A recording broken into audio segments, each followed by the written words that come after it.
ان اللہ ملائکتہ یصلون علی النبی یا ایھا الذین آمنوا صلوا علیہ وسلموا تسلیما۔ زکوٰۃ، آج کے میسیج کا عنوان ہے زکوٰۃ اولیاء اللہ کے ارشادات کی روشنی میں، یعنی اقوال اولیاء اللہ کی روشنی میں زکوٰۃ کیا ہے، حقیقت زکوٰۃ کیا ہے۔ ارشاد باری تعالیٰ ہے نماز قائم کرو اور زکوٰۃ دو، اور اس قسم کی بہت سی آیات قرآن اور احادیث پاک ہیں۔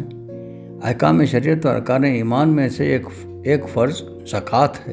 جس پر زکوٰۃ واجب ہے اس کے لیے اس سے کسی قسم کے اعراض بروگردانی کی مطلق گنجائش نہیں۔ زکوٰۃ حسب قاعدہ ادا کرنا واجب ہے۔ حضرت علی حجویری رحمۃ اللہ علیہ نے فرمایا زکوٰۃ صرف مال ہی کو نہیں، زکوٰۃ صرف مال ہی کی نہیں بلکہ مرتبے پر بھی واجب ہے، کیونکہ وہ بھی نعمت میں شمار ہوتا ہے۔ ارشاد نبی کریم صلی اللہ علیہ وسلم ہے کہ اللہ تعالیٰ نے تم پر تمہارے مرتبے کی زکوٰۃ فرض کی ہے جیسا کہ مال پر زکوٰۃ فرض کی گئی ہے۔ فرمایا ہے کہ ہر چیز کی زکوٰۃ ہے۔ گھر کی زکوٰۃ ضیافت خانہ ہے یا ضیافت کرنا ہے، اور زکوٰۃ کی حقیقت ہی یہ ہے کہ ہر نعمت پر اللہ تعالیٰ کا شکر ادا ہوتا رہے، اور نعمت کی بہت سے اقسام میں سے ایک نعمت تندرستی بھی ہے، لہذا جسم کے ایک ایک عضو پر زکوٰۃ واجب ہے، اور وہ یہ ہے کہ بندہ اپنے تمام اعضاء کو خدمت الہی میں مستغرق اور عبادت حق میں مشغول رکھے تاکہ نعمت کا مکمل حق ادا ہو جائے۔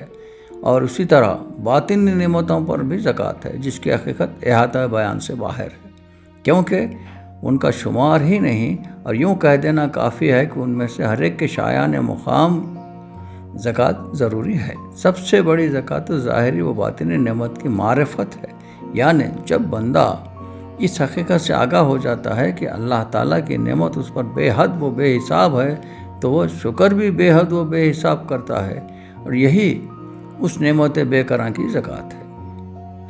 نعمت دنیاوی مال و اسباب پر زکوٰۃ ادا کرنا ادائے فرض کے باوجود صوفیہ کے نزدیک کوئی قابل ستائش یا پسندیدہ بات نہیں، کیونکہ بخل یا بخیلی ناپسندیدہ چیز ہے، اور بخیلی تمام کو بروئے کار لا کر ہی یہ ممکن ہو سکتا ہے۔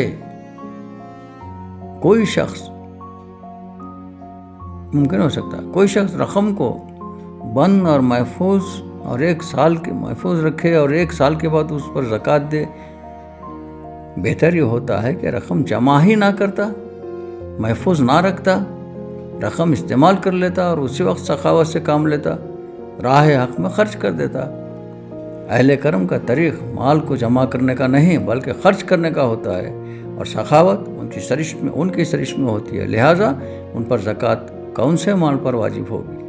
زکوٰۃ کے تعلق سے حضرت شبلی رحمۃ اللہ علیہ نے فرمایا کہ جب بخیلی موجود ہو اور مال حاصل ہو تو حسب مذہب زکوٰۃ واجب ہے، لیکن میری نظر و فکر میں کسی چیز کو اپنی ملکیت بنانا ہی نہیں چاہیے تاکہ زکوٰۃ کا مسئلہ ہی باقی نہ رہے۔ انہوں نے فرمایا کہ جب حضرت ابوبکر رحمۃ اللہ علیہ نے ابوبکر رضی اللہ تعالیٰ عنہ نے اپنا سب مال و متاع راہ حق میں دے ڈالا تو حضور اکرم صلی اللہ علیہ وسلم نے دریافت فرمایا کہ آئے ابوبکر اپنے اہل و عیال کے لیے کیا چھوڑ آئے ہو؟ تو انہوں نے عرض کیا اللہ کے رسول کو چھوڑ آیا ہوں۔ یہ اس ضمن میں حضرت علی کرم اللہ وجہ نے فرمایا مجھ پر مال کی زکوٰۃ واجب ہی نہیں۔ مولا کائنات شیر خدا حضرت علی کرم اللہ وجہ نے فرمایا مجھ پر مال کی زکوٰۃ واجب ہی نہیں۔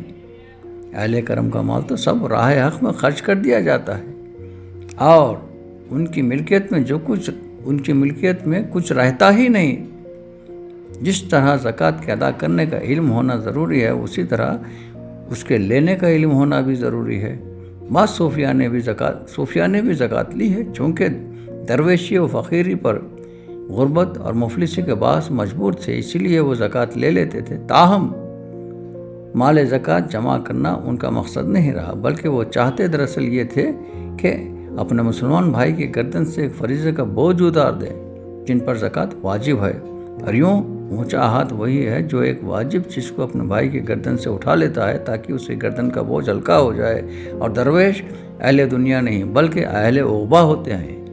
ان اللہ ملائکتہ یصلون علی النبی یا ایھا الذین آمنوا صلوا علیہ وسلموا تسلیما۔ مرزا چشتی صابری نظامی، بیدر شریف۔